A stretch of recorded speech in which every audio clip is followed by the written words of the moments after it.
Okay na yung tanong kong kalabasa sa paso. Ayan, tumubo, mahaba na. Ayan, baka magbunga ito, baka magbunga. Ayan, pati sitaw mahaba na sa paso. Ayan, no?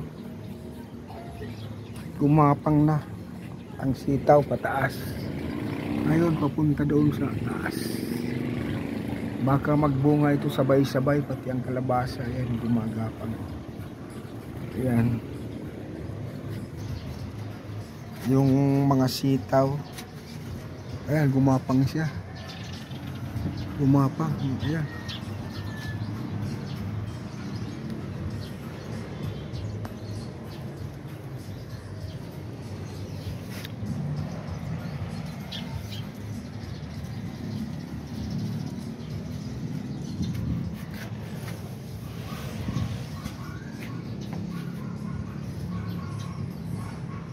Gumapang ang mga sitaw.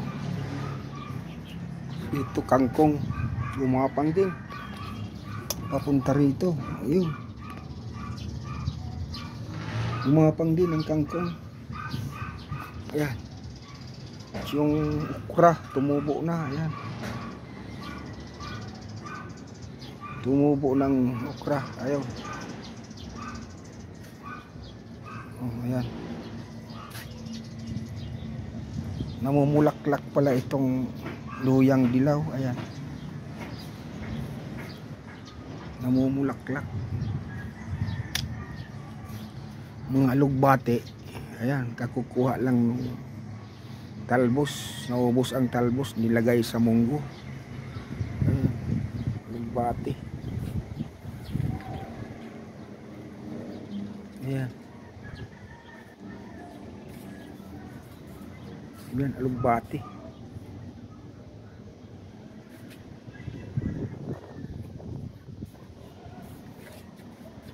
Ito naman yung kamote.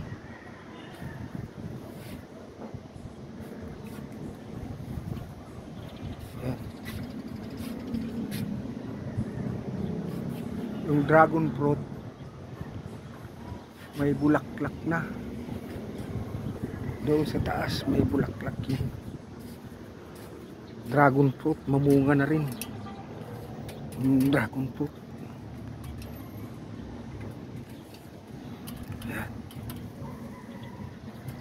Tingnan ko yung dragon fruit doon sa looktop.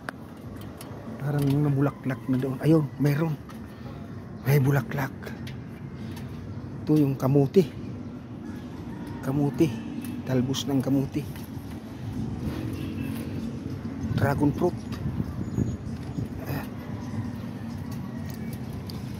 Pero may bulaklak na yung dragon fruit.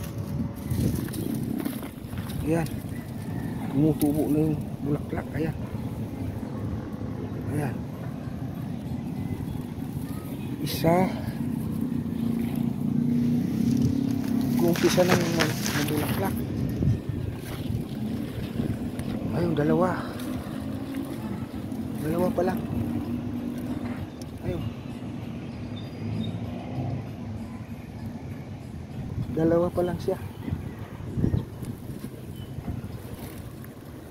Baka next week marami na. Ayan. Ayun, yung bundok sa Tagaytay. Ayun, layo. Yung Palace in the Sky. Ayun, Tagaytay. Ayun, Tagaytay. Tagaytay City.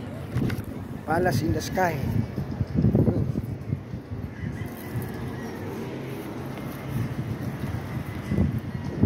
Yung Elijah. Ayan, Elijah, yung building na yun. Elijah condominium. Ayan.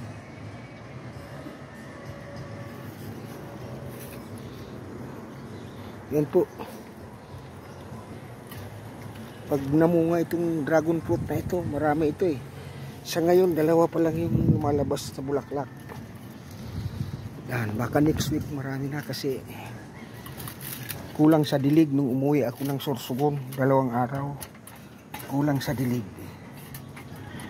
Yan. Ngayon, diligan ko ulit para makasipsip ng tubig. Ayan po. Ayan. Bye-bye for now. See you. God bless us all.